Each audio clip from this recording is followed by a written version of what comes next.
beans. PrideCoffeeRoasters.com. We also want to thank our friends at Monaco Brewing Company. We had a great podcast yesterday, the Up North podcast, available on their Substack, as well as the columns that me, Ben Cominos, and Kirk Banks, amongst others, contribute every single week. So we appreciate your support there as well. MonacoBrewingCompany.com.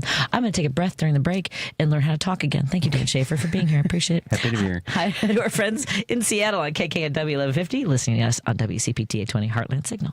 I don't know where anything is anymore. I know, it's a whole new... You know that you can listen to Chicago's Progressive Talk on WCPT AM 820. Stream us live at WCPT820.com and on the TuneIn Radio app. Or you can ask Alexa, Siri, or Google to play WCPT from TuneIn. But now you have another option. We're simulcasting our programming overnights, 8 p.m. to 6 a.m. on WSBC AM 1240 for a clearer reception in and around the city. Chicago's Progressive Talk, WCPT 820. And now overnights on WSBC 1240 AM, where facts matter.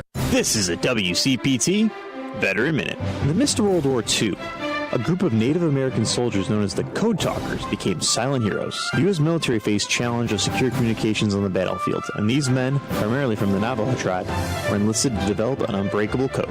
Using their native language, which had no written alphabet, they transmitted vital messages that were indecipherable to enemy forces. The code proved to be an essential asset, particularly in the Pacific Theater, where it helped the Allies win crucial battles. The Code Talkers' courage and ingenuity saved countless lives and turned the tide of the war. Yet, their contributions remained largely unknown until decades later.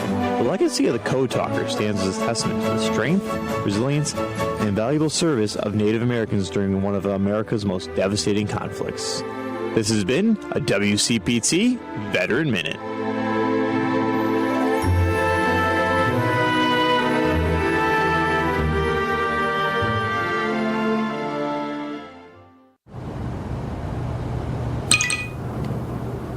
That's the sound of the ComEd Energy Efficiency Program, saving you money and energy. With rebates on Energy Star appliances, so you can come back to a home full of savings.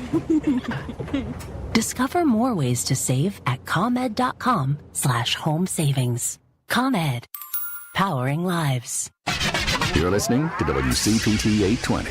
Because facts matter. If you're listening to this station right now, you've definitely heard my voice before. Hi, I'm Hawk. And I'm Pete. And we're with Source Solar, your local source for solar. Source Solar is Chicagoland's premier solar installer, providing solutions for over 1,000 homeowners and business owners across Illinois and Iowa. With over a decade of industry experience and deep roots here in Chicago, we have the expertise to help your transition to clean, renewable, resilient energy. We can guarantee that we save you money day one without any out-of-pocket cost to you. This means you have an instant ROI, instant payback, and can save money to add to your bottom line day one.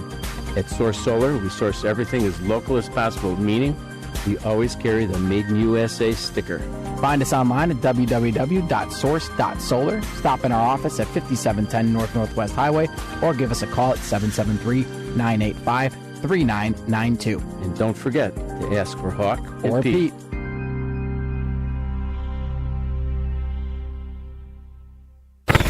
Welcome back to Driving It Home with Patti Vasquez.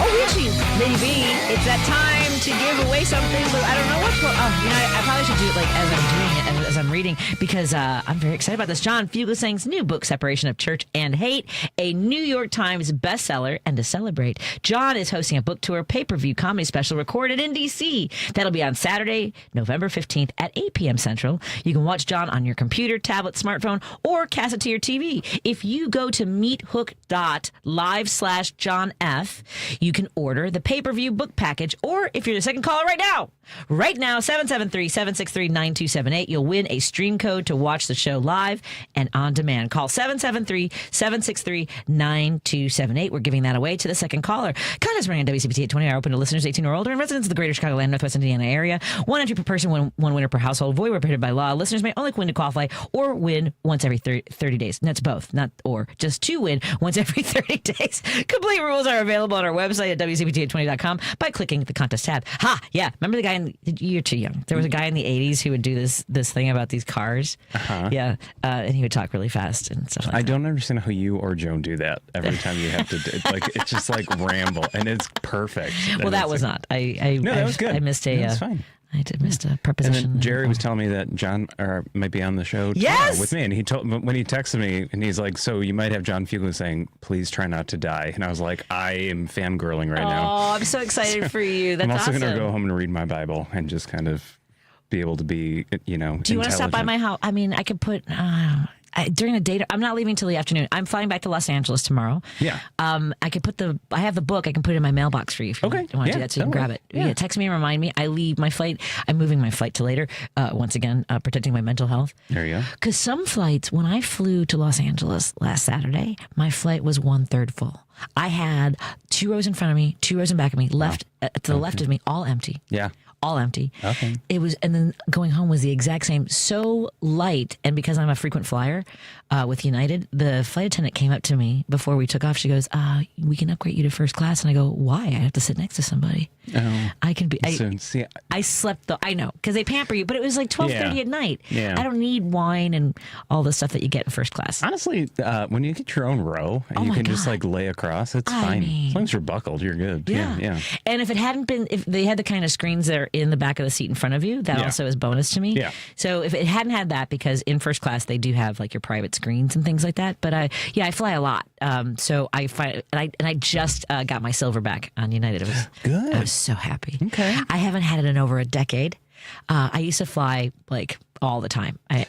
And I remember the day, like it was, January 1st or sometime in January of, the next period where they start to track your miles. I went on to pick a seat and it said, $99 for economy plus. I'm like, what? I'm a preferred flyer. I'm silver. And they're like, no, you lost that. Yeah. So it's taken me over a decade. It's like when I go to Marriott and they are like, "Oh my God, Mr. Schaefer." I was like, "Oh, thank God, I got my status back." Right? My status back. Good deal. Oh, these are the things that make us happy. First world problems. Makes us happy. So yes, tomorrow on the show, John Fugler might be joining Dan Schaefer, and Rebecca Cook from Fair Vote, Illinois will be joining you to talk about Fair Vote, which I think is a really, and that, like I said before, gun violence, abortion issues, Fair Vote as a concept for us to maybe turn this ship around as we go forward in this little experiment we call democracy. And then in the morning, let's go ahead and give you the whole rundown. Tomorrow on Choose Views, Richard Chu will be talking to Bill Zedek, the volunteer with the American Cancer Society. Karen Byrne, of course, the co-host of True Blue Politics podcast. And Kate Lincoln Goldfinch, immigration attorney and CEO of Lincoln Goldfinch Law in Austin. So that's Choose Views tomorrow from 6 a.m. to 8 a.m. And on Joan's show on Live, Local, and Progressive, she'll be taking your calls and talking to Hannah Meisel, government and politics reporter for Capital News Illinois, Kelly Jensen, editor at Book Riot, the largest independent book website in North America, and Sam Poland, U.S. Army veteran and former Pentagon policy advisor, who's now a Democratic candidate for Congress in the 9th District. Wow, there are a lot of people running for the 9th District race. Holy cats.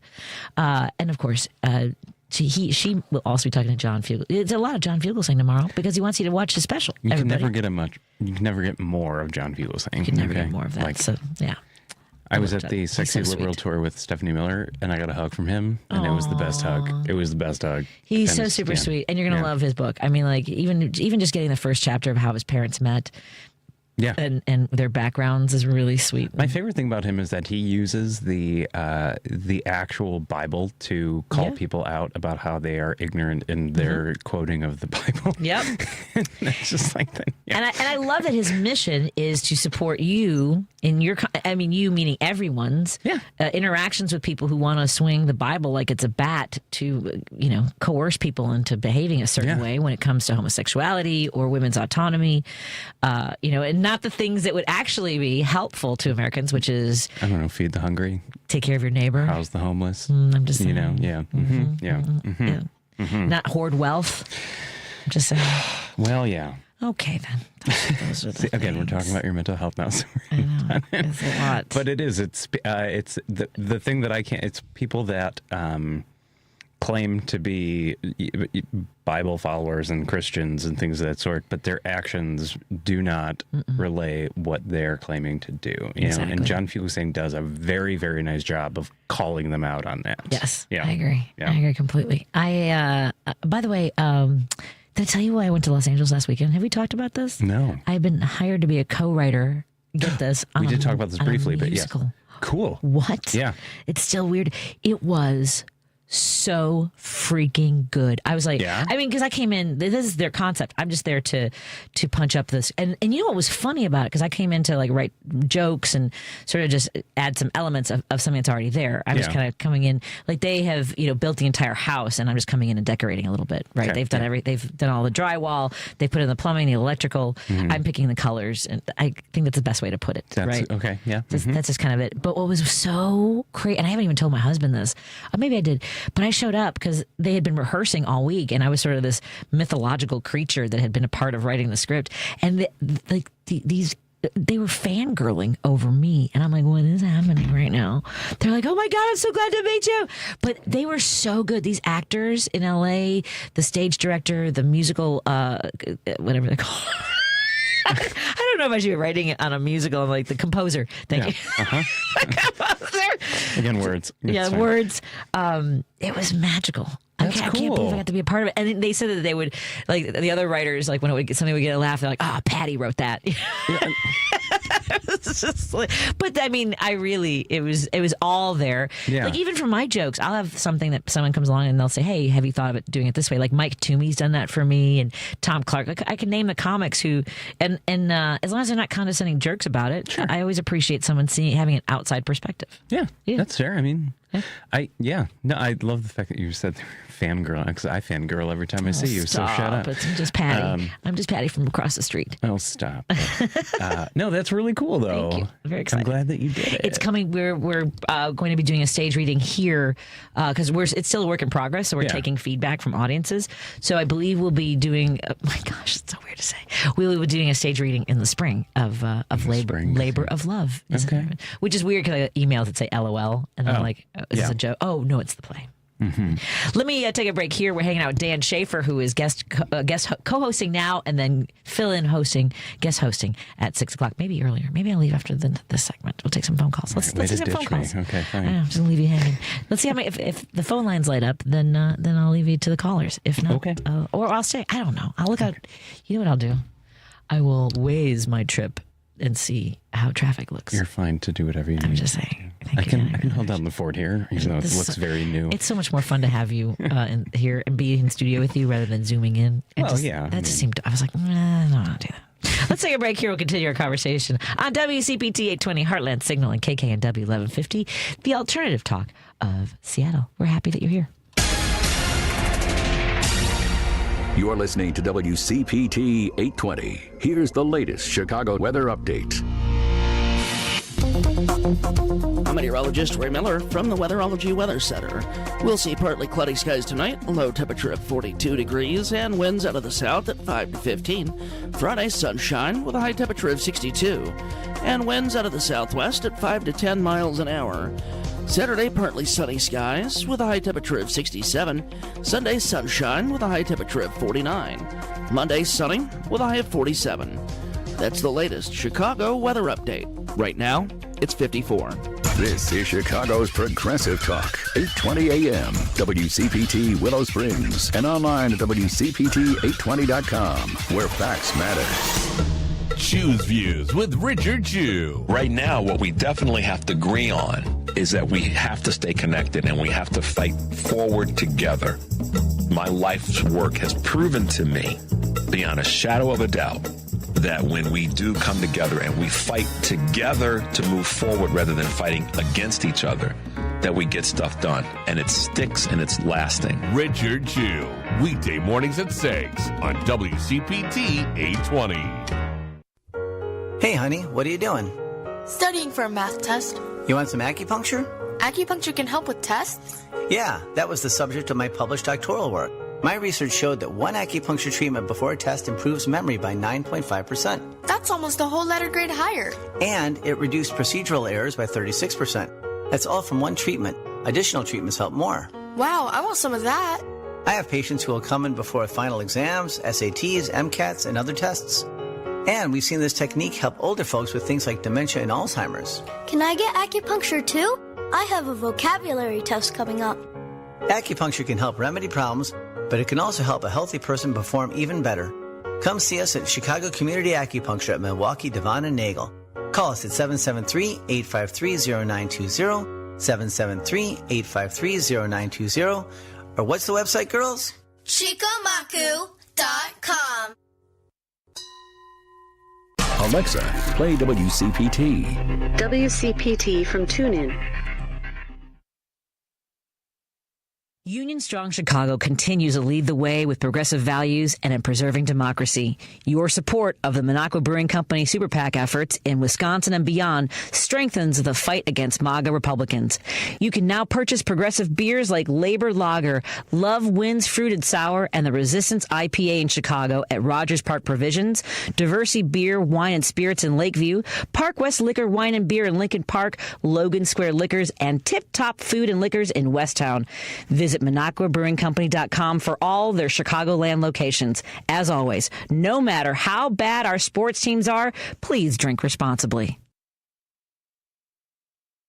Patti Vasquez is taking your calls now. We need to speak out about this. At 773-763-9278. Hello, hello. It's Driving It Home with Patti Vasquez. Thank you so much for joining us. We continue to drive it home. I just opened up the fire hydrant on Dan Schaefer. He came in for a sip of water, and I just unhinged my jaw and went, "Here's what's happening in my life." And his eyebrows are singed, and so we'll get back to work now. No, I'm here for it, and it's fine. I'd rather see you than in person than be on Zoom. That's another reason I wanted to come. That's fine. I appreciate it. And trauma dump on you during the breaks. Okay, that's fair. Okay. I had never. I'm here for it. I had never heard of that as a. Okay, here's how crazy my weekend was. I told the audience yesterday I saw this movie about Christy Martin and her abusive husband who tried killing her. You guys, and this is going to sound so name droppy, okay? So my friend Yenny Alvarez, who is the voice artist, who you guys would recognize if you speak Spanish, and even if you don't, there's a lot of voiceover work she does for like PBS. Her voice is everywhere, including if you go to Disney World, Disneyland, and you hear the instructions for please wait until the ride comes to a complete stop. She does all that in Spanish, and she's like Sparkle in the Lego Movie. She's one of the highest Latina Spanish speaking and English speaking voice artist in LA. Her husband Mark DiCarlo does the voice of Jimmy Neutron and a lot of other work as well. That's cool. Yeah. Okay. So it's very strange. And so they have, I've met the woman from have you ever seen A League of Their Own? Yeah. So the League of that movie. Do you remember the daughter who's not very attractive, but she's a power hitter? I've met her. I've hung out. I mean, it's amazing. Now you're name dropping. Okay, a little. cool. Oh no, All it gets right. worse. So this is where it's okay. This is the craziest thing. So she goes, my friend Nia is having a party tonight. Do you want to go over there? Right? And then I had planned on going with her to. I was like, sure, I'd love to meet your friend. Whatever. Although it turns out I have met her before. She's very sweet. But after the movie, I was not in a good space mentally, having seen this movie about a domestic violence survivor. And I was like, I'm just gonna stay back. And so this is how I was in a bad space. I did not want to go. And she's incredibly sweet, and I would have loved to have seen her home. But Nia Vardalos from My Big Fat Greek Wedding, the writer producer of. Stop it. Yes. This is like, because here's why. Because what I just did during the break, imagine me with a couple 2-3 drinks in me at the star's house, and I'd be like, let me tell you something about my, Okay, next time you call me and I'll be your date. Okay, I know. Thank you. That's one of my favorite movies ever. She's super sweet. Apparently has a very attractive new boyfriend, by the way. She's not married to the man that she was never married to Aiden from Sex and the City. No. What's his name? Stephen Corbett? I think it's John Corbett. John Corbett. Yeah. She's not married to him. But she's very sweet. But yes, that's my. Yeah. Okay. Okay. So, but again, next time. Yes. Call you. I'm your plus one. You have to fly to Los Angeles to hang out. I'm married to a flight attendant. That's fine. That's right. Yeah. I do love United, by the way. Please tell him that. I like United. He flies United, doesn't he? Yeah. He doesn't do the LA routes. He used to. He's doing Paris tomorrow. Well, okay. Well, that must be such a struggle. Now you're just city dropping because you can go when you want. You're name dropping. I can city drop. You're fine. Have you heard my Mona Lisa story about Steve, my husband? Mm-hmm. Yeah. So for folks who haven't heard this, when we went to Paris, Steve had developed a pre-dislike, a very strong reaction, negative reaction to Mona Lisa based on what he felt, the fact that there's an entire museum filled with incredible artwork and everyone flocks to this one room to and you can't even see it. Everyone's got their phones up. It's big. Yeah, it's a postage stamp. Yeah. And the only way for us with the wheelchair with Declan to get from one part of the building to the other was to cross through the Mona Lisa room.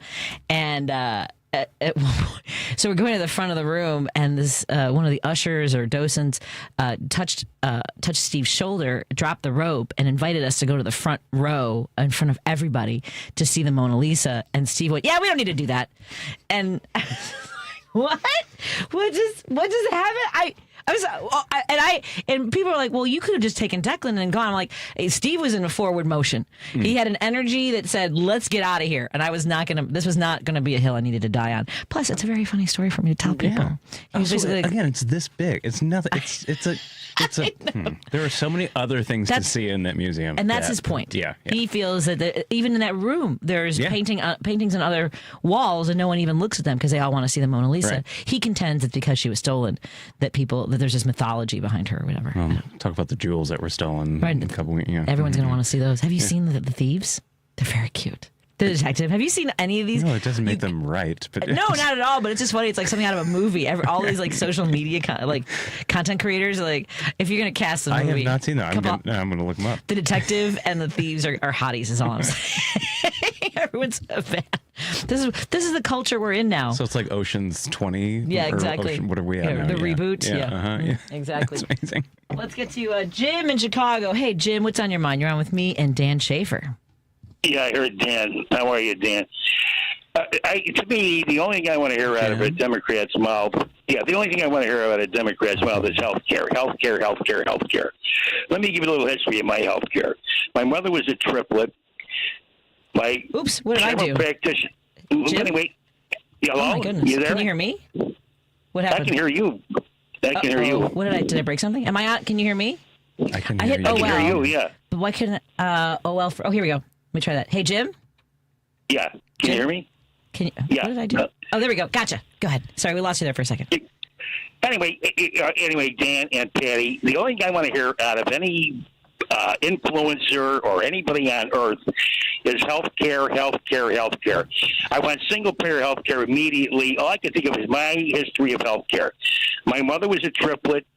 The doctor that delivered her was the father of my general practitioner that I had all my life. Oh, wow. Anyway, he fell and broke his neck on a house call, his father. Wow. And his son was my general practitioner all my life. He would come to the house, whatever it would be, a fin or a sawbuck or whatever it would be, whatever he thought was, would get gas in his car.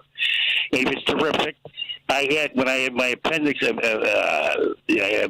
appendectomy at St. Anne's, he was there with a surgeon to get it done. My point is, it wasn't cost prohibitive like it is now. This is insane in America. Think of Canada. Tommy Douglas in 1966. He's the most revered citizen of Canada. He brought in their healthcare system, and I talked to a couple of doctors in Canada because I was always interested in this as a subject matter. And one of them was saying, "Well, I don't know," but he went along with it. First they wouldn't want to go along with it, but then they got very comfortable with it, and they did it. Now you take Germany, for instance. An intern will get $250,000. A long-time surgeon or a long-time doctor will get $500,000. There's no insurance. There's no paperwork. You come in as a human being. You're treated, and you leave. We're living in a country that they're holding a gun to our head with healthcare. They're holding a gun to our head. And you can't even talk about psychiatry and mental health care because that is off the charts, insanely expensive. And dentistry has become insanely expensive. The point is, where is our health care in the United States of America?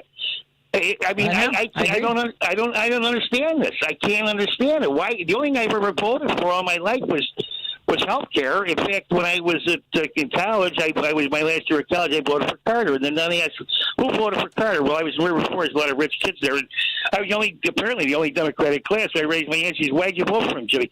I said, for health care. And we became fast friends. We were fast friends from that moment on. Yeah. But I mean, my point was, you understand what I mean? I mean, why don't we see in this earth, we all got to live and we got to die. Those are two things that have to happen. But the point is, why should we go through these hamster traps of health care? Yeah. I don't want to hear from Democrats. The only one I hear from, I want to single payer health care. I heard the congressman from California, he's all for it. I mean, that's what I want to hear. I didn't want to hear any other nonsense about you're going to raise my price 50 times over and all this other baloney. Think about, what about the people that they're not mobile? How are they going to get health care? Are they going to come to the house? It costs you a fortune to get a private nurse. But I mean, this is insanity, guys. It's insanity. Yeah. But anyway, Danny, Jim, I'm glad to hear you. Honestly, we're the only industrialized country where you can go bankrupt for being sick. Right. During COVID, when everybody lost their jobs, the only country in the world that lost their health insurance was the United States. Everybody else got laid off, but they still kept their insurance because it was supported by the government. Yep. And everybody was great. In a pandemic, America lost their health insurance. Yeah, but when you look at their politics, that is, like Ireland, for instance, that's their biggest thing, is their healthcare service, and even in England, their healthcare service, because it's always got to be tweaked, and it's always got to be improved. And I know it's expensive, but we've got $1 trillion. That crazy Hexam's running around with $1 trillion. He threw all the reporters out of the Pentagon. Yep. That's got $1 trillion budget. They can't even report on that anymore, Patty. They threw them all out. I know. We don't know what he's doing with the money. The point is, we've got the money. I mean, did you hear ad nauseum that we're the richest country in the world? We're the richest country in the world. I heard that for Christ's sake for the last 10 years. Yep. But where's the health care if we're the richest country in the world? But I know that you're crazy about it, Patty. But in the richest pockets in the world as well. Yeah, I know it. But I mean, why in the heck are we going through this insanity? I don't understand it. I know the Republicans hate it probably because the insurance companies are, big donors or whatever the case may be. But I said, the hell with the insurance companies anyway. Let's get down to brass tacks and get everybody. I mean, wouldn't it be lovely if a kid in school had a general practitioner, for instance, if he had the mumps or whatever the case may be, to check him, and he could just call up, their mother could call up and say, Johnny's got this or this, and, like that's the way I grew up. I mean, that's a more comfortable situation to be in than having to go through like a hamster wheel.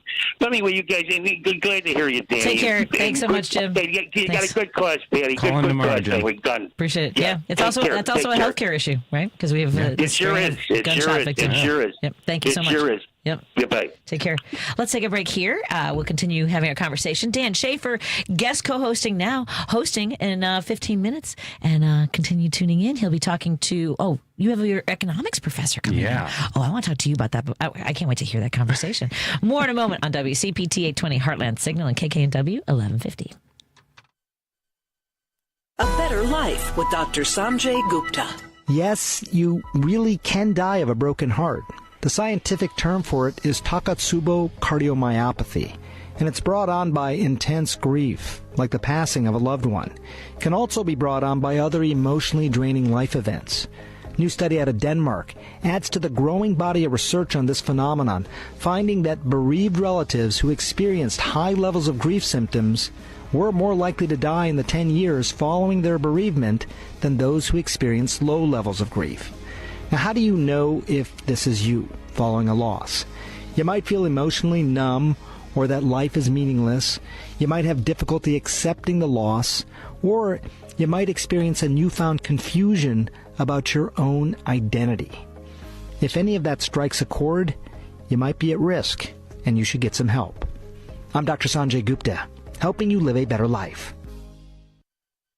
While retinitis pigmentosa takes Mark's vision, his family gives him hope, whether at the family business or at home with his wife and sons. He knows he's not fighting alone. For 50 years, the Foundation Fighting Blindness has funded research into treatments and cures for blinding retinal diseases, providing hope to people with vision loss. And for Mark, winning the fight means being there for his family. The Foundation Fighting Blindness. Together, we're winning. Help us end blinding diseases at fightingblindness.org. At Bank of America, we're proud that more than 20,000 veterans and people with military backgrounds have joined our ranks since 2015. Now we're committed to adding 10,000 more over the next 5 years. By helping veterans achieve their career goals, we're moving from appreciation to action, and together helping expand economic opportunity across America. Visit bankofamerica.com/great place to work. What would you like the power to do? Bank of America. Proud to be an equal opportunity employer. Chicago's Progressive Talk, WCPT 820, where facts matter. Taking your calls now. We need to speak out about this. At 773-763-9278. Hello. It's Driving It Home with Patti Vasquez.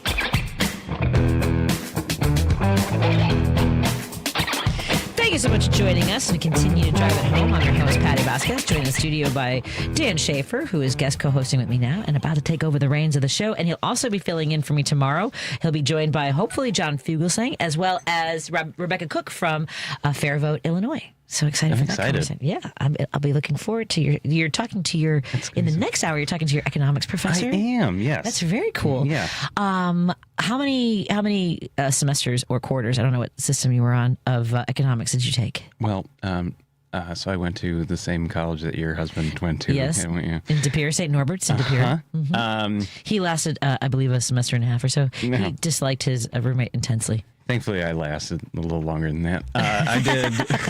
So with my former professor, Dr. Mark von der Roer, I did macroeconomics and microeconomics. So we did both. So it was two. It was really good. Yes. I questioned his judgment because he passed me each time. But the man can explain economics if he can do it to me, sure, he can do it to everybody. Okay. And you've stayed friends with him. Is this right? Or somehow? We haven't talked in... I gragraduated in 2009. We just started talking a year ago, maybe. Okay. So it's been a bit. But still, that's great. But he wants to talk about not super political stuff, but like tariffs, manufacturing in the U.S., exporting jobs to the U.S. versus cost of bringing those back in type thing.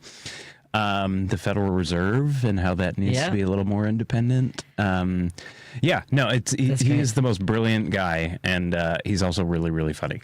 Awesome. I look forward to that. Yeah. I took economics in 1989. Okay. It was my first semester. I felt like, because I wanted to go to law school at the time, but I wanted to have a wide range. I was taking an English class, like a writing class. I love history. St. Norbert Green Knights! Steve just texted me. Oh, really? I knew your husband was listening. Okay. That's so funny. So I took economics because I thought I should. It was one of those things where it seems like a smart thing to do. But we did economics, macro and micro in the same semester. So they were on top of each other, which apparently is not really done that much anymore in order to give people, it's just a lot. So we had the general lecture, and then we would have TA, right? So we had I think it was 2 lectures and then two, I think it was it was a big course. It was a 5 credit course. It was huge. And we were at the auditorium at U of I. He says, not really, I could care less. All right. That is my happy place. So it's not his. So at any rate, he's gonna be mad that he's like, that wasn't for air. So I had a TA who was just a disaster. And I remember one time he was we had one of those dry erase boards and he was writing all this stuff, 40 minutes. And I just couldn't get a handle on it. Guns and butter and demand, supply and demand and all. I'm do we lubricate the guns with the butter? Why are there? So at any rate, I'll never forget this. He took a step back from the board, looked at everything he'd written. He goes, you know what? None of this makes any sense. Forget what I just said. And I was like, that's pretty much how this whole semester has felt to me. So that's my only D I've ever gotten in my entire life. And I found out later that a lot of my classmates went and contested their grade because he was such a terrible teacher, terrible TA. I did not do that. That's the one thing that St. Norbert, I know Steve has his views about it, is it was such a small school. Right. We didn't have TAs. Like you had the professor. Like I could go and talk to Dr. Mark or my other favorite professor, Dr. John, about literature, which I never read any book that he made me read, but whatever. But you just had access to the professors, and it was just really good. Yep. And just Dr. Mark, who's going to be on next hour, just has a really interesting way of explaining things. And I think these days, well, as we were talking about earlier, it's hard to keep up with stuff these days because it's kind of like stuff is flying at you in and you just don't know. Like now we're talking about which I'm going to talk about tomorrow, a 50-year mortgage. That's a thing that's being proposed. Yeah, is that crazy? How is that a thing? Okay, well, I loved hearing David Hochberg scream about that yesterday. It was so funny. I love David Hochberg. Yes. And it's also going to cost you $400,000 more on the average 30-year term. Yes, I'm going to talk about that tomorrow. Because you're not paying down the principal. Exactly. Yeah. Right. Yeah. But the cost of housing is so expensive now. Let's just extend it. Like what? Okay. Walmart, for example, they're promoting their Thanksgiving bundle where you can get a full Thanksgiving meal for X amount of dollars. Yep. But last year it was 25 pieces you can get. Now it's 15 pieces. Exactly. They were trying to say it was the same as less expensive. It's got less items. So maybe not your cream spinach or your cranberry sauce or something. And when you have the president of the United States posting stuff like that on Truth Social, you're like, you're desperate right now, dude. Exactly. Like you are so desperate right now. Exactly. Yeah.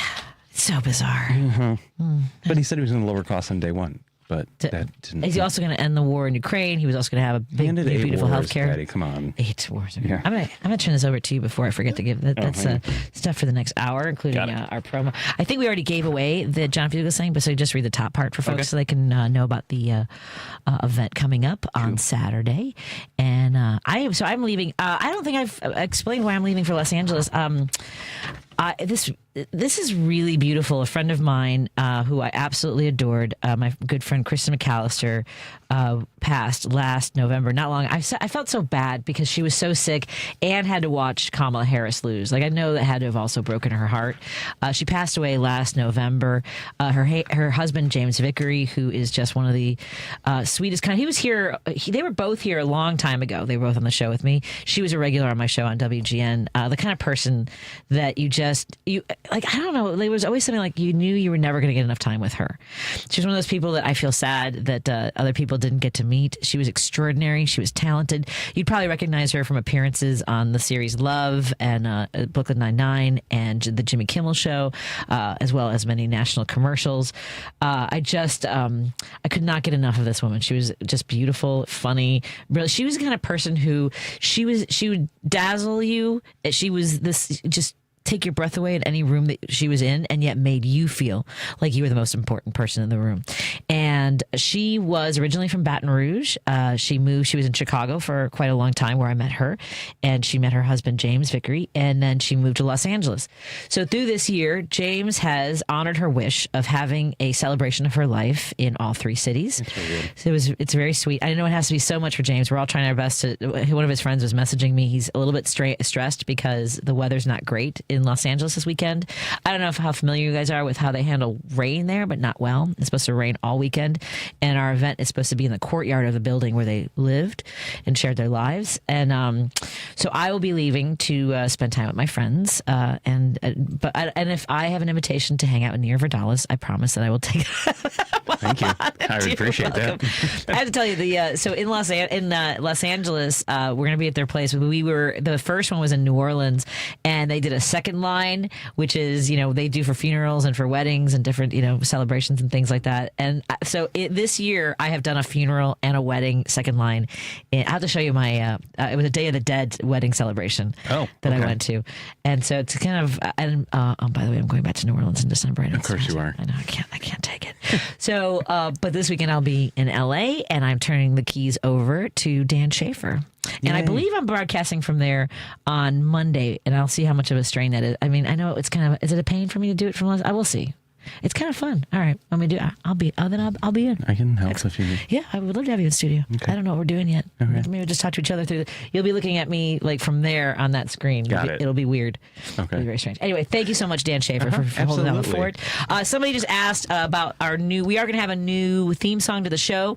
And what I want to do is, not today, but when I come back, let's start throwing out ideas for lyrics that we can send off to Steve Goody. Let's make this a group project, because I'm not a lyricist, but I can figure it out too. I mean, I'm just working on it. Thank you, Dan Schaefer. Thank you, Lady B. Turning it over to Dan Schaefer. I'll talk to you all later. Bye, everyone. I should probably do this button right here.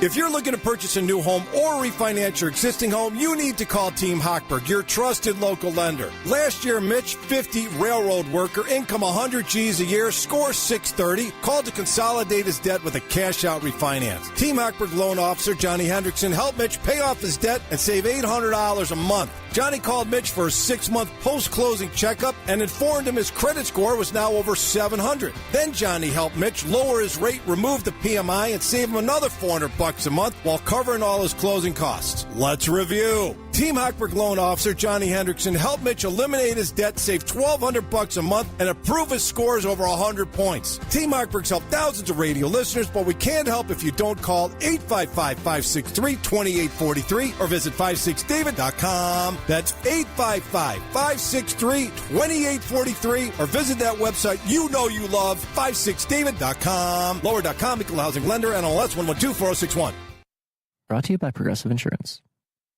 Not only does Progressive let you bundle your insurance, but they also give you round-the-clock protection. Quote today at Progressive.com. AP News, I'm Ben Thomas. Stocks tumbled today as the market had one of its worst days since its springtime sell-off. Seth Sutel has numbers and more. The S&P 500 sank 1.7% Thursday. The Dow Jones Industrial Average fell 797 points. That's about 1.7%. The Dow had set a record high a day earlier. The Nasdaq Composite lost 2.3%. Nvidia and other stocks benefiting from the frenzy surrounding artificial intelligence pulled back as investors worry the stocks have gotten too expensive. Nvidia gave back 3.6%. Seth Sutel, New York. In North Carolina, the Mecklenburg County Sheriff says Charlotte will be the next target in the Trump administration's immigration crackdown. The city could see an influx of federal agents as early as this weekend. The Trump administration says it's reached trade frameworks with Argentina, Ecuador, El Salvador, and Guatemala, which should increase U.S. firms' ability to sell industrial and agricultural products.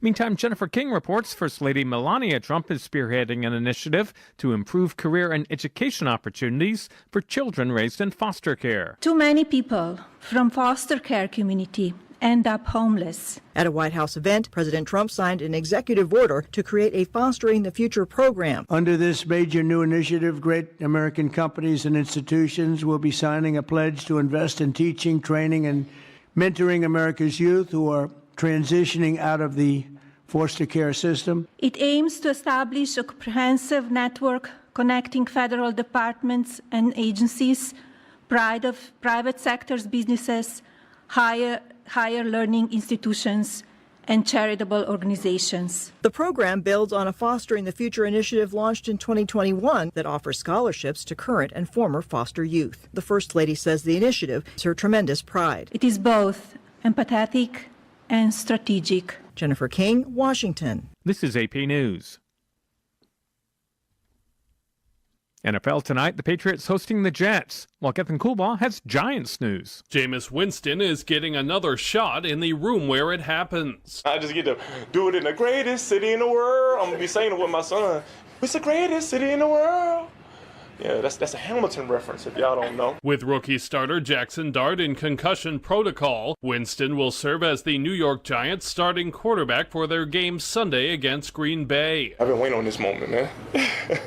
So the shackles are off, the rust is off, it's like, hey, you get to play. It is interim coach Mike Kafka's first big decision since taking over following the firing of Brian Daboll and auditioning for the full-time job by showing what he can do in the final games of this lost season. Our players are pros, right? They're pros. So my job is to get them in the best position to be successful. I'm Geffen Coolbaugh. There's more news at apnews.com. I'm Ben Thomas. Thanks for listening. This is 820 AM, WCPT Willow Springs, and streaming worldwide at WCPT820.com. We are Chicago's progressive talk, where facts matter. Now, your WCPT 820 weather update. I'm meteorologist Ray Miller from the Weatherology Weather Center. We'll see partly cloudy skies tonight, a low temperature of 42 degrees, and winds out of the south at 5 to 15. Friday, sunshine with a high temperature of 62, and winds out of the southwest at 5 to 10 miles an hour. Saturday, partly sunny skies with a high temperature of 67. Sunday, sunshine with a high temperature of 49. Monday, sunny with a high of 47.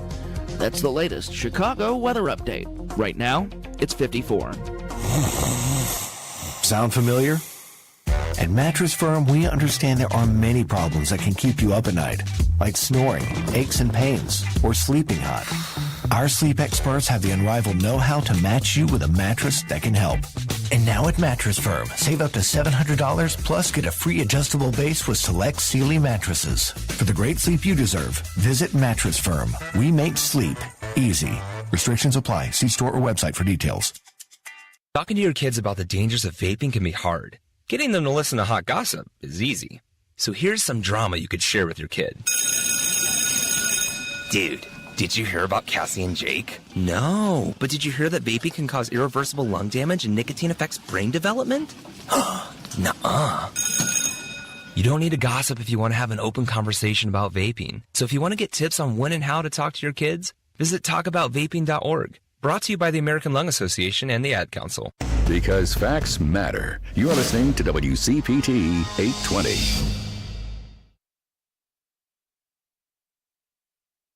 Driving it home with Patti Vasquez, Patti Vasquez. From global conflicts to greenhouse gases, the folks refusing to wear masks says, and politicians getting caught grabbing asses says, she's driving it home with Patti Vasquez. And hello, everybody. This is Driving Home with Patti Vasquez. Patti just left, so you've got me, Dan Schaefer, filling in for her. I do want to just give a quick welcome to our friends in Minnesota, KTNF AM 950, also 1150 KKNW in Seattle, and all of our friends here at WCPT 820 on the Heartland Signal right here in Chicago. It was a good show. We are going to talk to one of my former college professors, Dr. Mark Vonderer. Dr. Mark, how are you doing? Just call me Mark, Dan. I'm doing fine. How are you? I have to start with doctor, but okay, yes. Okay. Yeah. So so Mark Vonderer, you are a professor at St. Norbert College, where I went to college. We're not going to give years, but you specialize in all the things economics, macro and micro, and also international trade. And my one thing is the approach to religion in economics that we need to maybe touch on if we want to do something on a later date. But so I want to just ask you, I want to say, what were you thinking? But what were you thinking when you decided to pursue this economics in general for like a path that you wanted to specialize in? Well, it's a great question. I was a sophomore at Marquette, and I was taking my introductory microeconomics class, and I had a brilliant professor, and it occurred to me, though economics is often thought about as talking about widgets and just about profit maximization, it's a way of thinking. It's a way of problem solving. And I remember my sophomore version of Mark And then you're in college, you're becoming independent, and you're recognizing all the ripple effects that your decision in one area of your life impact the other areas of your life. And you're trying to figure it out. And I recognize that the economic way of thinking was a really good way to make good decisions. That's one thing that I remember from your class. You were writing on the whiteboard, and you basically were talking about this was in micro, and you were talking about manufacturing and the decision-making process of getting certain supply to meet demand, and you were like, this is the simple way to think about it. And it's like, that makes perfect sense. So yeah, I think that people need to... You have a good memory. I try. I really do. But so you and I have been texting back and forth throughout the couple of days. I know one of the big topics that you wanted to touch on is the Federal Reserve and the idea that we need more independence based in that realm. Do you want to tell me what your thoughts are on that? Sure. So let me if at any point I'm getting too deep in the weeds, just jump in and tell me to hold it and get a little bit more general. But the basic idea is this. We want the economy to be at a certain level of economic activity that we measure through real GDP. And if we're not where we want to be, we have two different ways of trying to get it to where we want it to be. We can use fiscal policy, which is governed by taxing and spending changes, and that comes out of Congress, or we can use monetary policy, and that comes out of the Fed. So clearly, fiscal policy is going to be a political interpretation of what good economics is, and while economics is one voice at that table that creates that policy, it is clearly not the only voice at the table that creates that policy. So fiscal policy can be rather misdirected. Because of that, we have the Federal Reserve, or in part because of that, we have the Federal Reserve Bank, which is structured to be as free of political influence as possible. So the chair of the Fed is appointed to, I think it's 14-year terms, and the other governors have 4-year renewable terms. But they should, especially since the chair has such a long term, though a president will suggest this chair be appointed and it goes through approval, once that person is appointed, that person should not have to worry about whether the president likes the policy he or she would implement. Yeah, so I agree. So it's really important that the Fed can be free of political influence, because then they can also, should fiscal policy be overly politicized, we can try to use monetary policy to correct that mistake. So as I watch the news and I see the suggestion that our president thinks he can fire one of the governors of the Federal Reserve Board, that's unprecedented. And, since most people don't aspire to learning econ and they may avoid taking econ classes, I think the electorate should know that that is unheard of, and it's actually not in our best interest. If we make both fiscal and monetary policy politically motivated, that could go wrong real fast and in a very dramatic fashion. Yeah, and I always say it's a dollars and cents, and I always say the cents, S-E-N-S-E. It's not cents the way that you'd spell it, because sometimes the fiscal policy is not sensical when you have certain people trying to dictate. And Jerome Powell, I think that he, I don't know. I think that he's doing what he can, but I do think that he is also kind of jaded by the mortgage crisis, and he's kind of scared to move things and I also say that people need to understand the United States of America. I used to use this term when I worked for large corporations. It's like an aircraft carrier, okay? So if you do one turn, it's going to take a while for you to feel those effects. But if you do too much too soon, you're going to flip over, basically. But to your point with the political influence of like Donald Trump yelling at Jerome Powell to be like, lower the rates, lower the rates, lower the rates, it's not how that works. Correct. And the board votes. Yeah. So a couple of votes ago, there were some dissenters from what the actual decision was. And, I think your analogy to the aircraft carrier is a very good one. You make a certain change, and then if you want to reverse it down the road when you have more information, it can be difficult to do. But in my lifetime, as I've watched the Federal Reserve do their work, they have a very difficult job of reaching a sweet spot between a certain inflation rate and a certain unemployment rate. And generally speaking, most of the changes in the economy will drive an inverse relationship. If you want lower unemployment, you're going to have higher inflation, and vice versa. So it's a very difficult job, and of course you're forecasting. And anytime you're forecasting, you are entertaining uncertainty. Correct. Yeah, and the other thing that you did teach me once was, again, on the whiteboard, was when you had the slope of the economy going up with little dips, and then a little up, and then a little dip, and that you want to have that certainty where there's going to be those little dips, but you don't want a steep incline followed by a steep decline. And volatility is bad. Correct. Yes. One other thing you wanted to talk about, I think we added this at the last minute, Trump and the head of the BLS. Yes. Because of the report number. Right. So there was a jobs report that the Bureau of Labor Statistics released, and it was not as favorable as what Trump wanted.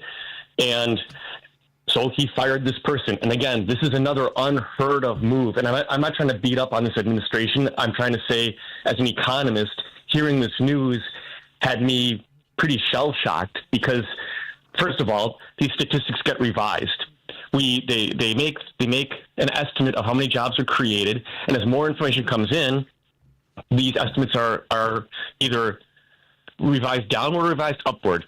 So that kind of a reaction was entirely unnecessary because in another 6 months, that jobs report might look much more favorable.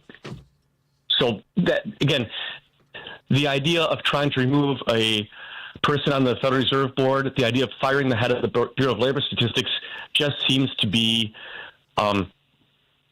unwarranted and a very strong overreaction to decisions that had been made or were going to be made or data that were released. Yeah. And so I think that's... Yeah. No, and it's just data. I mean, they're just reporting data. But you said, like you said, it's not new to have them be revised afterward. Not at all. Because they have to meet a deadline, but then they have to do reviews, and then, it's either up or down. But when it's down and you freak out and you're trying to save your political, you start cutting people out. And I'd like to say this. There would be no motive for someone in that position to try to edit or misrepresent the data. You have too much going in your favor as an actual professional economist that potentially being accused of trying to manipulate the data for political reasons. In all my years as a graduate student, as a professional economist, that has never ever come up. Yeah, I always used to say that you could at least, well, I'm probably talking tongue-in-cheek here, you can trust what the government numbers were, but nowadays you can't.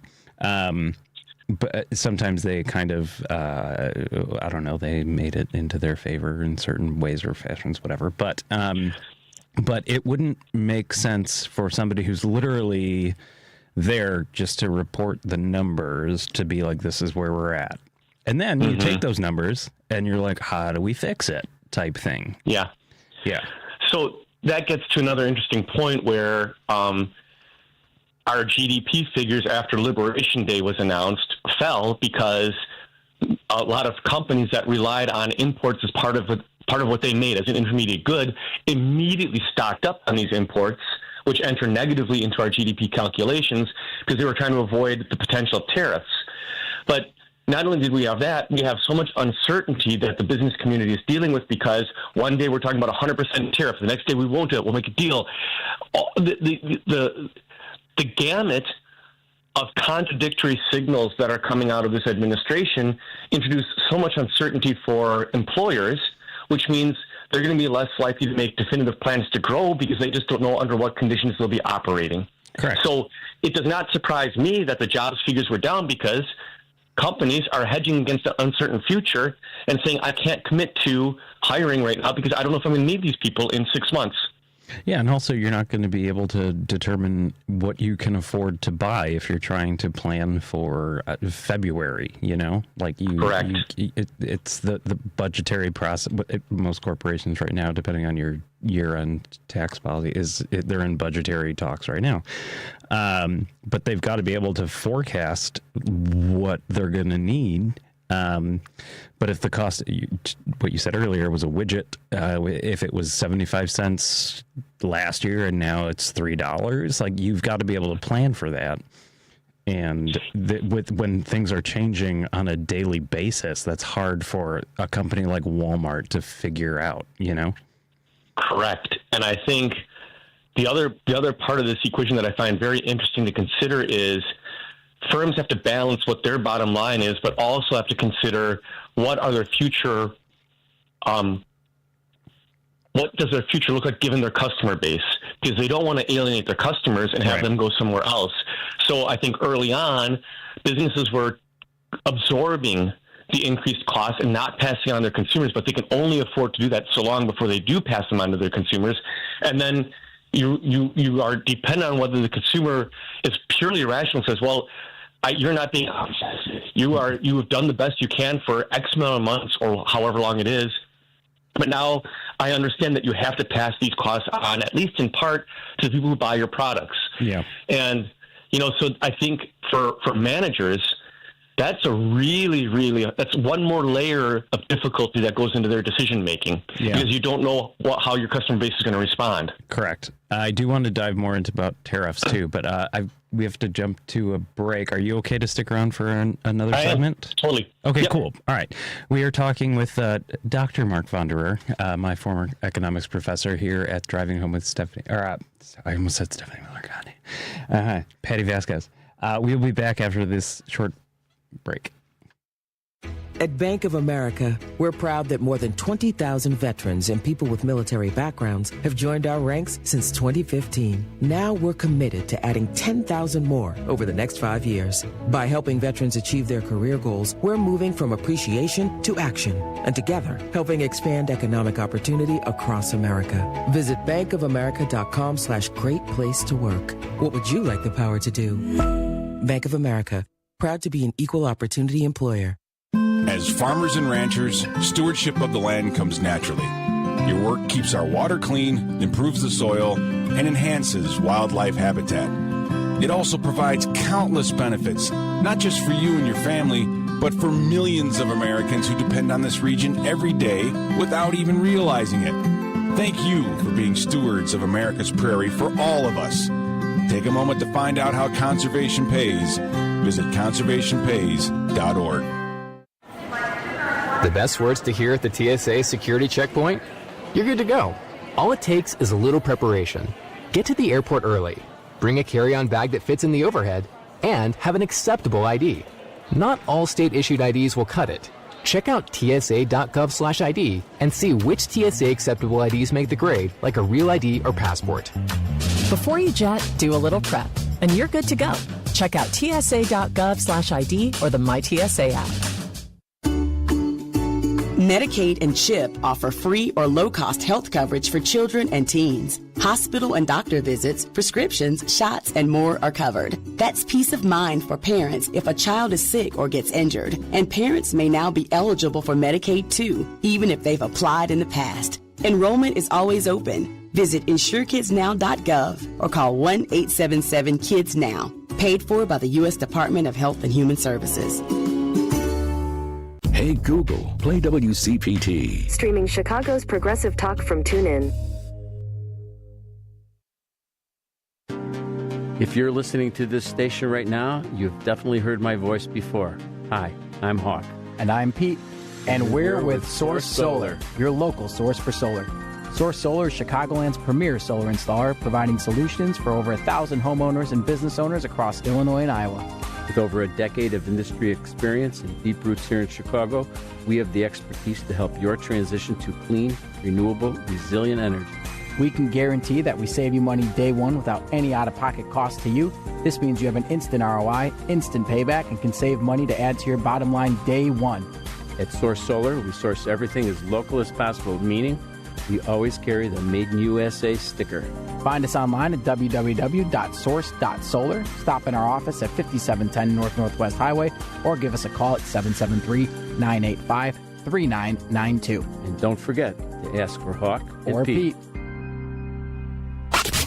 You're listening to Driving It Home with Patti Vasquez.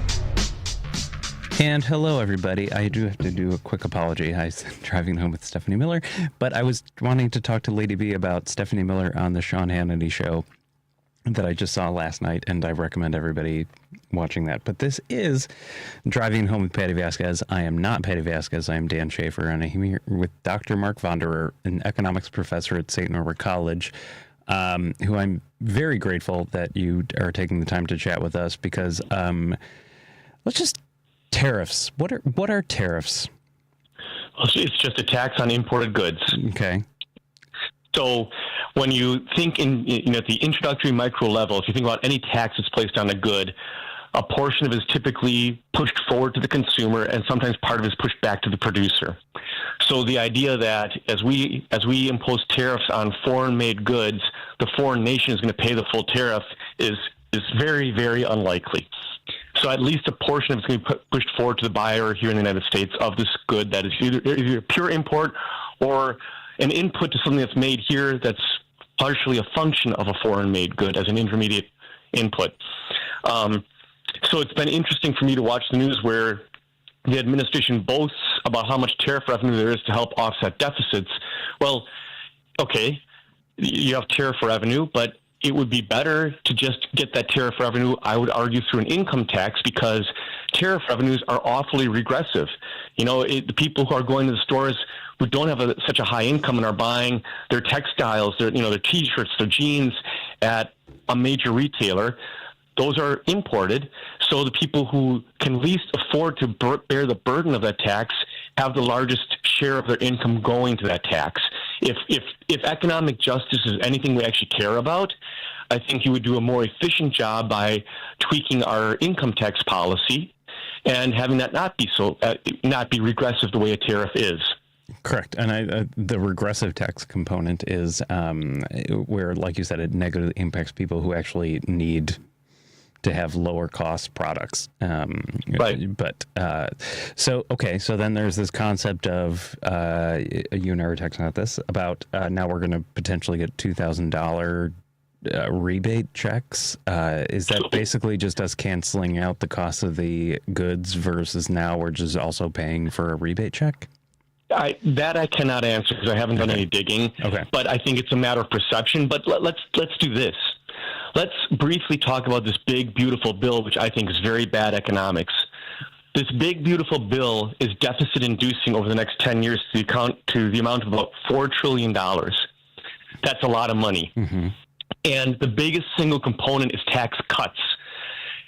I am here to say, as my understanding of the literature is, these tax cuts will not be the supply-side phenomenon that grow the economy and then we'll make it up because the economy is bigger. I think this is where the politics of fiscal policy is not serving the electorate well at all. So then if we are tacking onto bad tariff policy, potentially sending households $2,000 checks, we're only adding more to our deficits. Correct. So to my mind, this does not compute at all. And I'm going to go back to one other thing that we haven't touched on in our texts, which is when you study international trade, there have been different schools of thought. One school of thought was the mercantilist school, which was deemed in the incorrect view in the 1800s. The mercantilist school of thought was that trade surpluses made you strong and trade deficits made you weak. Does that sound familiar to you? Have we heard that recently? Sure does. So we have a trade policy being driven by an economic theory that was put to bed in the 1800s. The whole argument about why we want these tariffs is entirely misguided. Economists are known to disagree about any number of things, but one of the most commonly agreed upon points is that international trade, based on comparative advantage, which I can go into if you want me to, is welfare enhancing for both nations. The idea is this. I am relatively good at some things. I think I'm a relatively good teacher. I've done some decent research. I'm really not good at mechanics. If you took me out to my car and held a gun to my head and said, Mark, change the oil on your Toyota, well, you'd have blood on your hands because I can't do it. I wouldn't even know where to begin. So what do? I take my Toyota to a local car shop and I pay them to do the work on my Toyota. I've been doing that since I moved here in 1999. So I've had a trade deficit with this local business for 27 years. Worse off for it? No, I'm better off for it because I don't waste my time doing something I do poorly. I use that time instead to enhance what I do well, trade that for an income that I then spend for things that I don't do so well. So what makes me so frustrated is the theory upon which this tariff war has been predicated is out of date by hundreds of years. Yeah. And it's harming our consumers, and some people are, not me, not you, some people are spinning the tariff revenue we're getting as such a great thing in a way that people who don't have the time to think about it more deeply or don't have the resources to say, hold on, that doesn't pass the sniff test. I need to look into that some more. They're being deliberately misinformed. Right. No, I always say, number one, if I'm the smartest person in the room, we're all screwed. But then I also say that if when my husband and I are trying to do something around the house, or like to your point on a car, if I can find somebody who can do it better, faster, cheaper than we would be able to do it, let's support that individual type thing. Right. And you can use that time to do something else that's more productive for you. Correct. Yeah. No, I agree with you completely. But I think that probably started way before Reagan, where the companies felt that they could be more profitable while shipping jobs offshore. And now it's weird how we're coming right back, where it's like we need all these jobs back on shore, but we don't have the infrastructure built to bring those jobs back on shore with the livable wages and salaries, stuff like that. That's where we're at. Exactly. And so you made the point perfectly, Dan. And I'll add this. I worked with a scholar at the University of Toronto who was the Canadian government asked him to look into foreign direct investment. So foreign direct investment is when a Canadian company decides to buy a company outside of Canada or build a company there or buy part of a company. In the United States, I think it's a 10% share makes it qualify for foreign direct investment. So the Canadian government was worried about this. If a Canadian firm buys or builds abroad, they're not doing that in Canada. And domestic capital formation is a key determinant of economic growth. So the logic is compelling. If they don't build here and they build elsewhere, they're compromising how much capital we have in Canada, which will compromise growth. Right. And there was a correlation coefficient that was negative and significant. But what that correlation coefficient does is only show you a relationship. Mark, I gotta do a hard break, but you did say to cut you off when I could. But if you are good for another 5 minutes or whatever, I will. Sure. Okay, cool. All right. This is Driving Home with Patti Vasquez. This is Dan Schaefer with my good friend Mark Vonderer, and we will be back after this message. You're listening to WCPT 820. Here's the latest Chicago weather update. I'm meteorologist Ray Miller from the Weatherology Weather Center. We'll see partly cloudy skies tonight, a low temperature of 42 degrees, and winds out of the south at 5 to 15. Friday, sunshine with a high temperature of 62, and winds out of the southwest at 5 to 10 miles an hour. Saturday, partly sunny skies with a high temperature of 67. Sunday, sunshine with a high temperature of 49. Monday, sunny with a high of 47. That's the latest Chicago weather update. Right now, it's 54. This is Chicago's Progressive Talk, 820 AM, WCPT Willow Springs, and online at WCPT820.com, where facts matter. This is WCPT telling you how you can shop blue. Let's see if we can shop blue and slay by looking at clothing brands that support the Democratic Party. Nike. Now, yes, Nike's co-founder is very Republican. However, the other 83% of the company supports the Democratic Party. $894,000 in 2024. Dior. Now, Dior does not give to politics, but some of their employees do, and 84% of their donations went to Democrats in 2024. Adidas. Adidas also does not give to politics, but a lot of their employees do, as 97% of their employees' donations went to Democrats.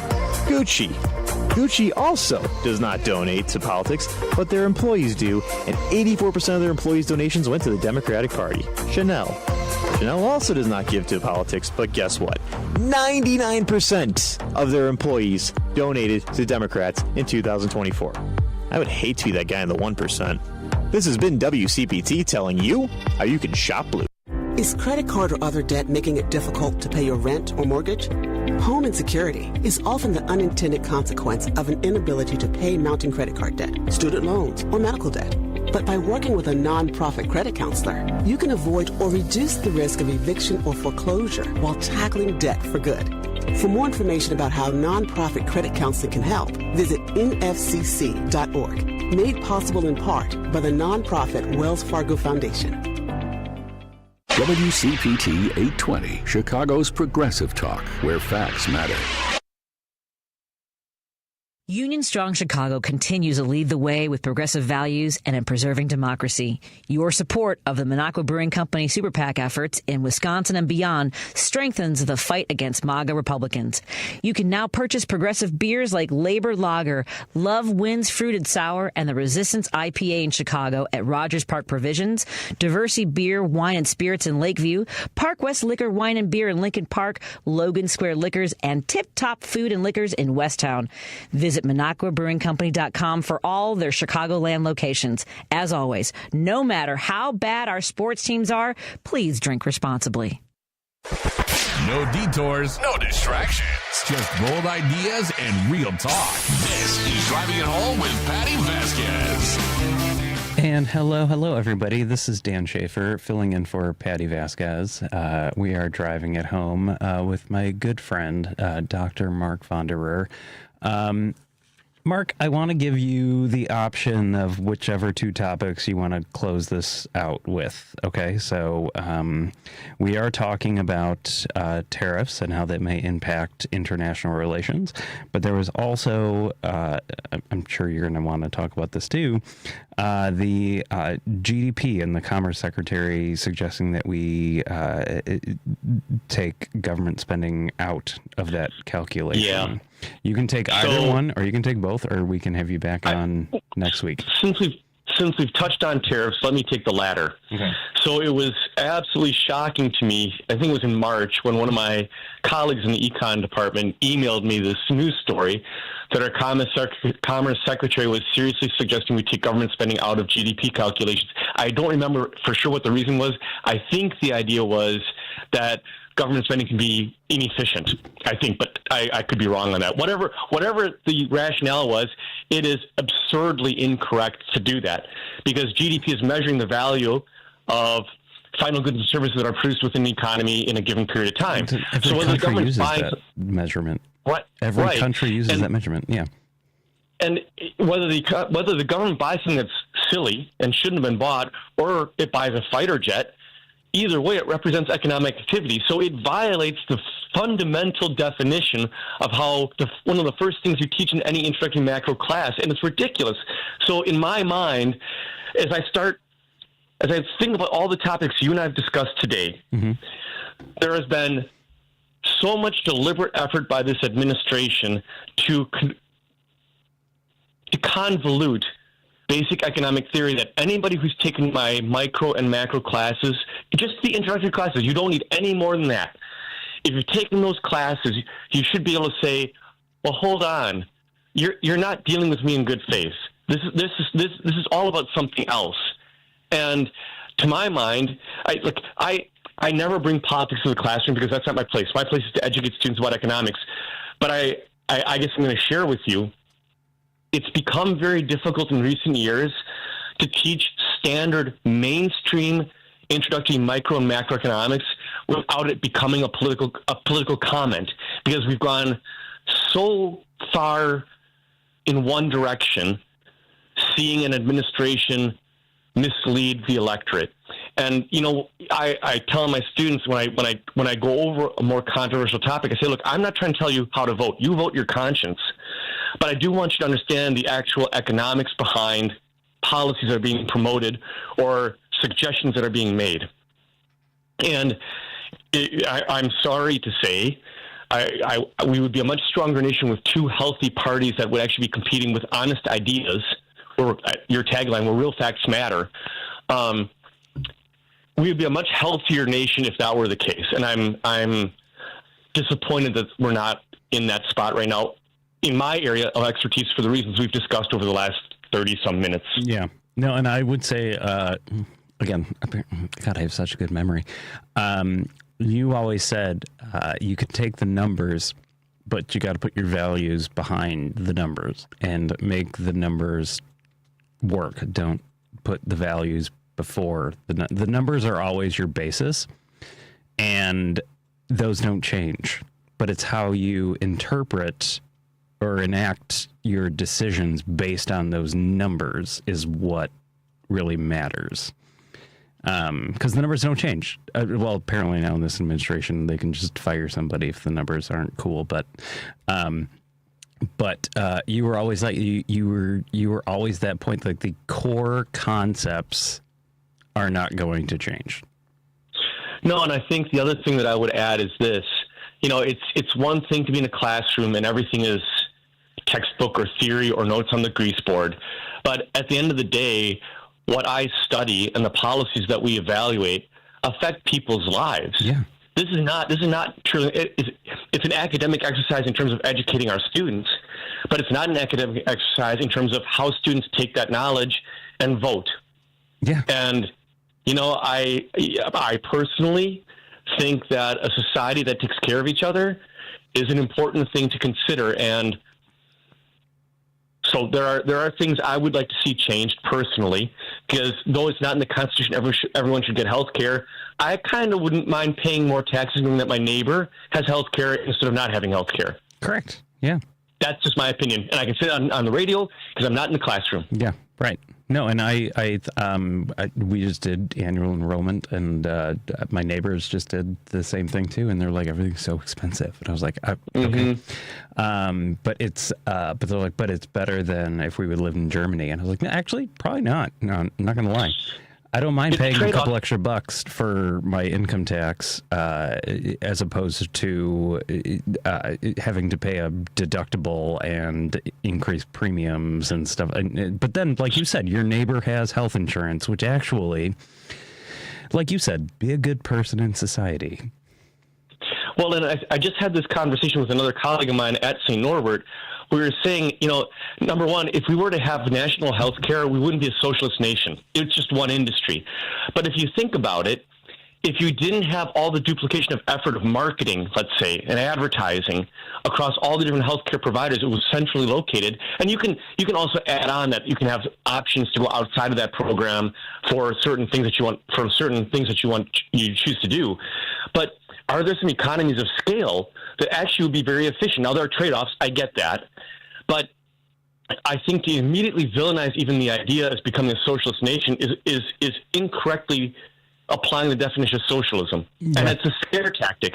So, there is so much room for productive conversation where maybe you and I have different ideas, but we share ideas, and either you present something to me that has me changing my ideal, or vice versa, but it can be done in a civil fashion that's productive, that leaves us as a nation better off than we were before we had that conversation. Right. And I will say, whenever I had the luxury of being on the radio with Lady B, or whenever Patti lets me take over her show, I love it when people disagree with me, but you gotta come with the facts. And this is not that conversation because you and I agree on everything. But what I do say is we can disagree on certain things. But if I start to question your morality or humanity, then I'm kind of done with it, and that's where I think that the disconnect has happened, where it's We can disagree on some tax policy here and there. We can disagree on international trade policy here and there. But when I start to hear certain people say certain things, I'm just like, I don't think you're a good person. And so I'm kind of over it. But yeah, I get it. Yeah. It's an interesting world that we live in right now. But honestly, I am so glad that you are still teaching because, number one, you taught me a ton of stuff, and I'm glad that you are still there teaching other students. How is, I can ask how the weather is up there, but. I appreciate the compliment. But otherwise college is doing well. Well, the whole industry is going through some rather significant transformations, including St. Norbert College, and it's up to us to get to where we need to be, right-sizing our budget, and then seeing how we want to deliver the St. Norbert product that I'm so proud of to future classes. Yeah. So you're teaching which classes now? This semester, I've got 2 sections of introductory micro and then econometrics, which is like stats on steroids. Oh, really? Yeah. That sounds kind of interesting. Okay. It's fun. It's fun. It's challenging for the students. Of course you would say it's fun. they when they finish this semester, they have some mad skills they didn't have beforehand, and that's kind of rewarding because when they go on the job market, they look different than most undergraduates that come out of small liberal arts colleges. They've got some real strong quantitative skills that many of their peers don't have. Yeah, that was my funniest thing was when I was applying for jobs and they were like, St. Norbert who? And I was like, okay, all right. It's a small college. It's not, there were a lot of smart people there. And I think in my experience, there are some professionals who are seeking out students who were educated at small liberal arts colleges because those professionals' experience suggests those students are very well educated. Yeah, and it's a well-rounded curriculum, right? It is. I mean, I'll tell you what, my 3 favorite professors, you're number 1, Dr. John Neary and Dr. Cheryl Kalney. They all taught me so many different things, but it was a well-rounded educational experience.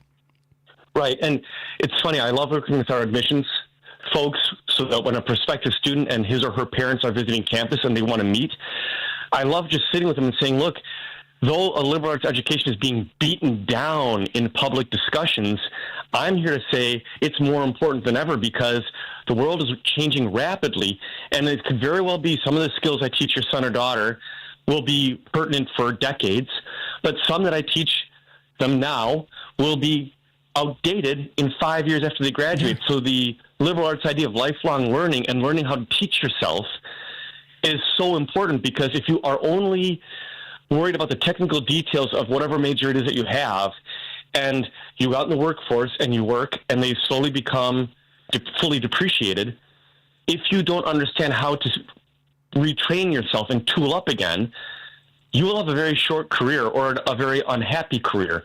So I of course, you need to be well trained in your area of whatever your major is. But I think that core of the liberal arts that's part of your education is very important. And, in my life, I landed at Marquette as a freshman, and I didn't want to take theology, and I was almost a theology major because I found it fascinating and a rigorous area of study. But I like econ more. Yeah. No. Promise me something. This is not the last time we're going to chat because this was a really, really great conversation. I enjoyed it as well. Thanks for inviting me. I'm glad we were able to connect. I really do appreciate you taking the time. And I feel like, I learned you just keep teaching. So it's fine. I learned a lot of new things. So Dr. Bert Vonderer from St. Norbert College, professor of economics. Thank you very much, my friend. I really appreciate it. Thanks, Dan. Have a nice evening. You too. We'll be right back after this break. Thursday, November 27th. Hey, that's Thanksgiving Day. Tune to WCPT from 11 a.m. to 2 p.m. for the Sports Cubicle Live Thanksgiving Extravaganza. We're going to be breaking down all the NFL games, touching on the hottest sports stories, discovering what Thanksgiving food is the best, and maybe a special guest or two. And with you. You can always call us at 773-763-9278. the Sports Cubicle Thanksgiving Extravaganza. Thanksgiving will never be the same. Are you looking for more in this world? Are you ready for something bigger? Then we are looking for you. The big-hearted, the bold, the messy and the gutsy. The teachers, the growers, the builders. The skilled, the sharers, the change makers. We need you. We are the Peace Corps. In more than 60 countries, we go all in and all out. We are volunteers, partners, communities, working together, living together, bringing our experience, passion, and joy to building a better world together. From tackling climate change in Mexico to keeping kids healthy in Kenya, from sustainable farming in the Philippines to education in Kosovo. We learn more, give more, share freely, and serve boldly. Are you ready to tackle the tough stuff? To go the distance to make a difference? Then we have a place where you belong. Join us at peacecorps.gov. When I first had my baby, I'd get comments all the time about how happy I must be. I remember thinking, I want to be happy. Why don't I feel that way? It was hard to admit that, even to my doctor. But I'm glad I did. She told me it was postpartum depression, and that is very treatable. These days, things are feeling good, and we're both happier about that. Right, little man? I'll take that as a yes. Mental health care is working for Simone. See what it can do for you at mentalhealthcareworks.org. A message from the American Psychiatric Association Foundation. This is WCPT 820, where facts matter. If you're listening to this station right now, you've definitely heard my voice before. Hi, I'm Hawk. And I'm Pete. And we're with Source Solar, your local source for solar. Source Solar is Chicagoland's premier solar installer, providing solutions for over 1,000 homeowners and business owners across Illinois and Iowa. With over a decade of industry experience and deep roots here in Chicago, we have the expertise to help your transition to clean, renewable, resilient energy. We can guarantee that we save you money day one without any out-of-pocket cost to you. This means you have an instant ROI, instant payback, and can save money to add to your bottom line day one. At Source Solar, we source everything as local as possible, meaning we always carry the Made in USA sticker. Find us online at www.source.solar. Stop in our office at 5710 North Northwest Highway or give us a call at 773-985-3992. And don't forget to ask for Hawk or Pete. Patti Vasquez is taking your calls now. We need to speak out about this. At 773-763-9278. Hello. It's Driving It Home with Patti Vasquez. Hello, friends. I just said hello after Patti. This is Driving It Home with Patti Vasquez. This is Dan Schaefer filling in for Patti. She's doing an event this evening. We just finished a really, really awesome call with my former professor of economics from St. Norbert College, Dr. Mark Vonderer, and I see two callers that are now literally the topics are economics. So, Lady B, can we take John from Hammond? Hey, John, how are you? Hey, Dan, I'm doing well, thank you. Yeah, that was a great discussion, by the way. And so many things the professor hit on were like so obvious. Just one quick comment is about socialism. The churches and the private institutions, they don't want socialism. They want you to be codependent on them. They want to do the bread lines and the food lines. Instead of us each taking out a few dollars out of our paychecks to put in a general fund to take care of the people that are less blessed than the rest of us, they want you to be dependent on their private institution, whether it's a church or some other private place, and so that's a giant scam as far as I'm concerned. But the economic question or comment I had was this: that I was wondering about the U.S. deficit, the budget deficit, and I just did a Google search and I said budget deficit by year, and man, the thing is, it is very shocking when you see it. And it all started under the second Bush administration in 2000 when he gave the big tax cut, the big giveaway to the wealthy and the corporations. The budget deficit skyrocketed, and it stayed high all through the Obama years and into Trump won, and it went through Joe's years, and now it's still there, and it's going to get worse. Correct. Here's the thing that I can tell you as a single guy. Okay, I have good friends, but as a single guy, when I go shopping for myself, I'm talking grocery shopping. I remember what it was like in the late 90s and early 2000s shopping for groceries. I could spend $20 to $30, and man, I got a good load of groceries. Okay, then about 5 years later, it was $40. Then it became $60 and $70, and now I could routinely spend over $100. And I looked at what I bought. I'm like my God, and I'm damn near going broke just buying groceries. Yeah. So the point is, I'm associating the inflation. This is the key. I associate inflation with the deficit. I don't care what any economist or any Democrat or any Republican says. I believe if you balance the budget, our inflation will go down. And every dollar you get will have more buying power. And this needs to be driven home to both parties. And that's my general comment. No, I really appreciate that, actually. And you are totally right. Thank you for calling in. No, I do think that we don't, as a country, consider the deficit or debt while we have a Republican who, well, I don't know, and you mentioned Bush, gets us into two wars, which costs us trillions of dollars.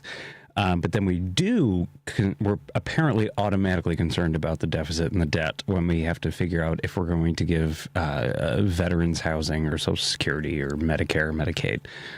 No, I totally agree with you on that. I think that it's I used to be a libertarian, which everybody's they laugh at me when I say that.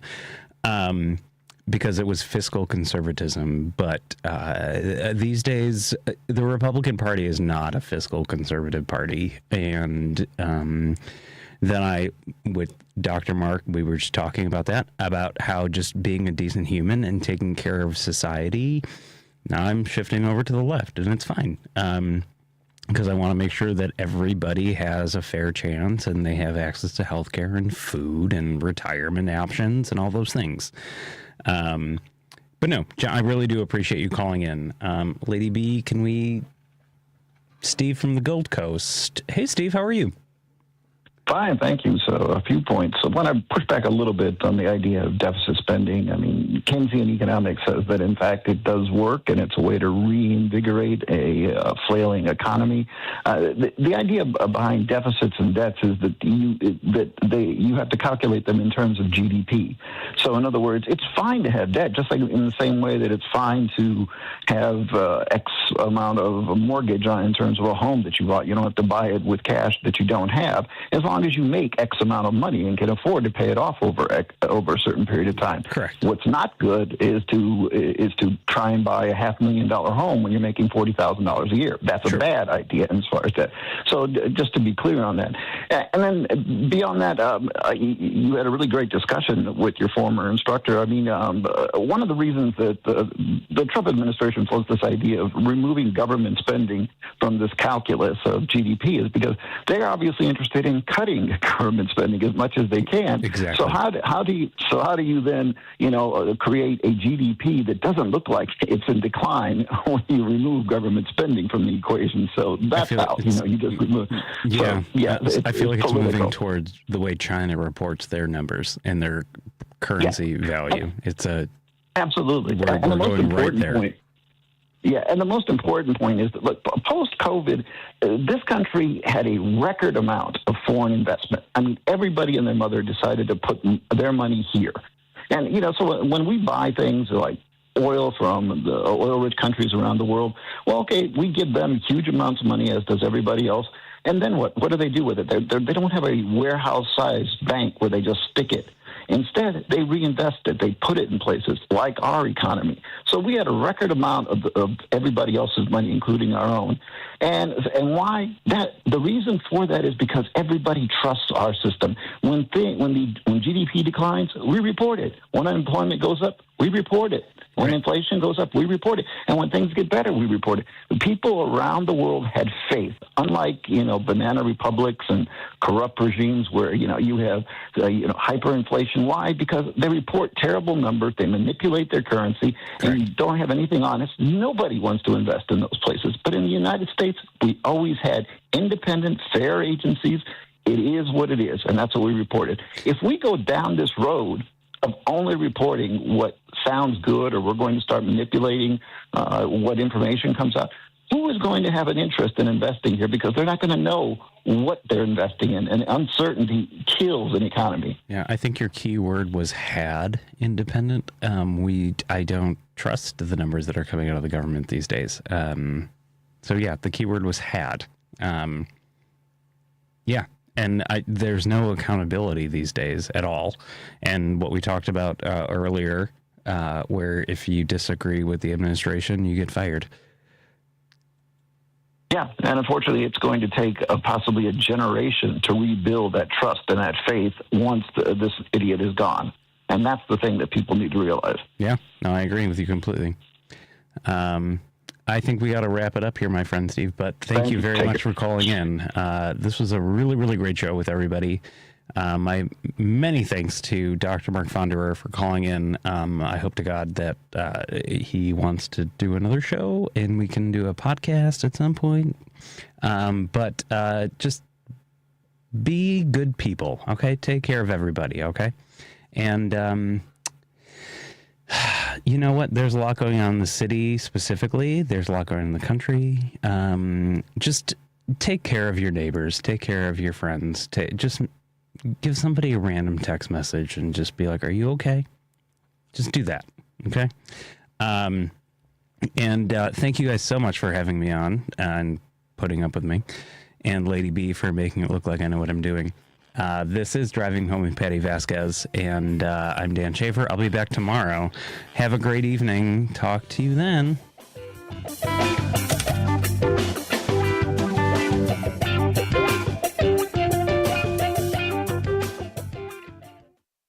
A tree can be a warrior, battling global challenges with greater courage. A tree can be a solution, cleaning our air, supporting our communities, and protecting our wildlife. A tree can be noble, growing hope in every corner of the world. That's why now is the time for trees. Millions of trees. Join our planting movement at arborday.org. Picture this. You're halfway through a DIY car fix and boom, you're missing a part. But it's okay, because whatever it is, it's on eBay, and it's guaranteed to fit every time. eBay. Things people love.